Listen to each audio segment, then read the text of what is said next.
प्रिय विद्यार्थियों और मित्रों, आज आपका कक्षा 12 में हिंदी गद्य में कन्हैयालाल मिश्र प्रभाकर द्वारा लिखित रावट नर्सिंग होम, जो एक रिपोर्टाज विधा की रचना है, उसका अवतरण पर आधारित खंड पर आधारित प्रश्नोत्तर है। तो खंड पर आधारित प्रश्नोत्तरों को करने से पूर्व पहले इस पाठ की समरी को समझ लेते हैं, सारांश को समझ लेते हैं।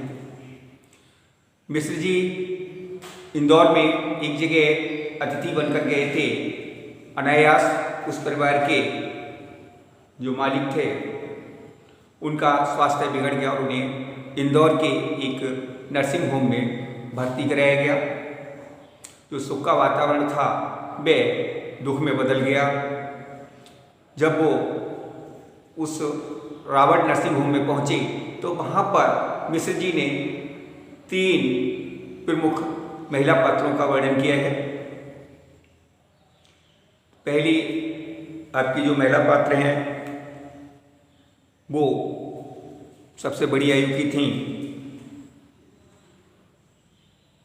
मदर मार्गेट, जिनका शारीरिक रचना वो बौनी थी, नाट्य कद की थी। दूसरी जो थी मदर टेरेसा थी, जो तरुणाई में भारत आई थी और अब उनकी उम्र ढल रही है, वो उसी में रोगियों की देखभाल करती थी। तीसरी जर्मनी से थी सिस्टर क्रिस्ट हेड, जो युवती थी जिसने 5 वर्ष पूर्व ही मानवता की सेवा करने के लिए 5 वर्ष का संकल्प लिया था।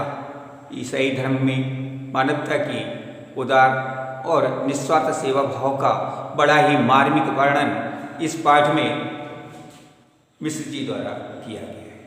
अब आपका पद अवतरण शुरू होता है। आपका अवतरण है,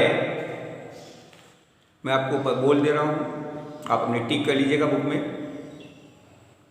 तो आपका अवतरण है, वह माँ ही थी, वह माँ ही थी होम की अध्यक्षा मदर टेरेसा।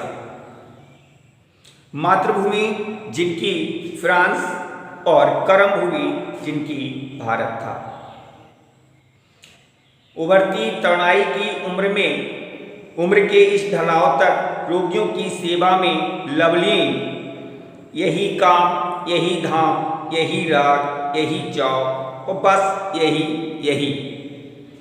उन्होंने रोगी के दोनों मलान कपोलों को अपनी चांदनी चर्चित हाथों से थपथपाए तो उसके सूखे अधरों पर चांदी की रेखा खिंच गई और मुझे लगा कि वातावरण का भार कुछ कम हो गया है। अंतिम 2 पंक्तियां हैं आपकी, इन्हें रेखांकित करना है।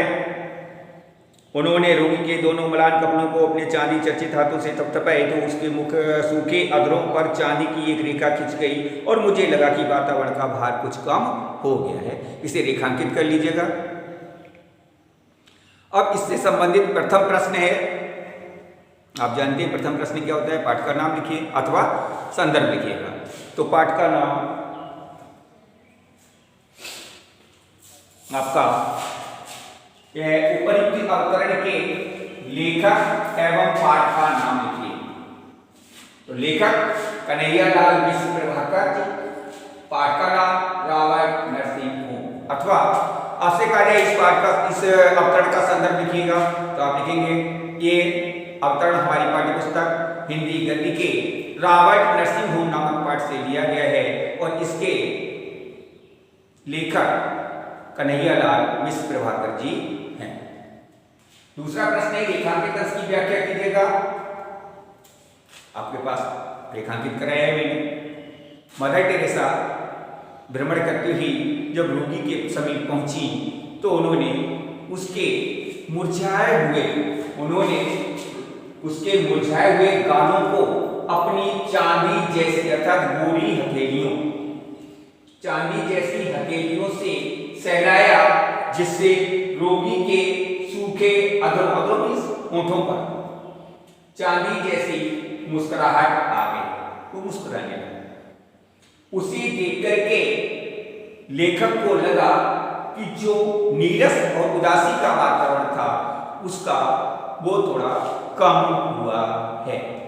इस प्रकार से वह लेखक मदर टेरेसा के व्यक्तित्व से, उनकी कार्यशैली से बहुत प्रभावित हुआ। अगला प्रश्न है, मदर टेरेसा की मातृभूमि और कर्मभूमि बताइए। उनकी मातृभूमि, मदर टेरेसा की मातृभूमि फ्रांस और कर्मभूमि भारत है। नेक्स्ट प्रश्न है, वे किस अवस्था में मानवता की सेवा करने कहां आई? मदर टेरेसा किस अवस्था में मानवता की सेवा करने के लिए कहां आई?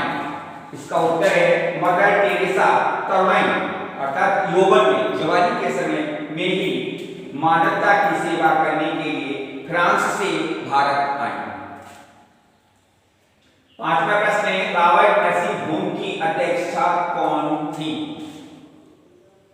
इसका उत्तर है रॉबर्ट नर्सिंग होम की अध्यक्षा मदर टेरेसा थी।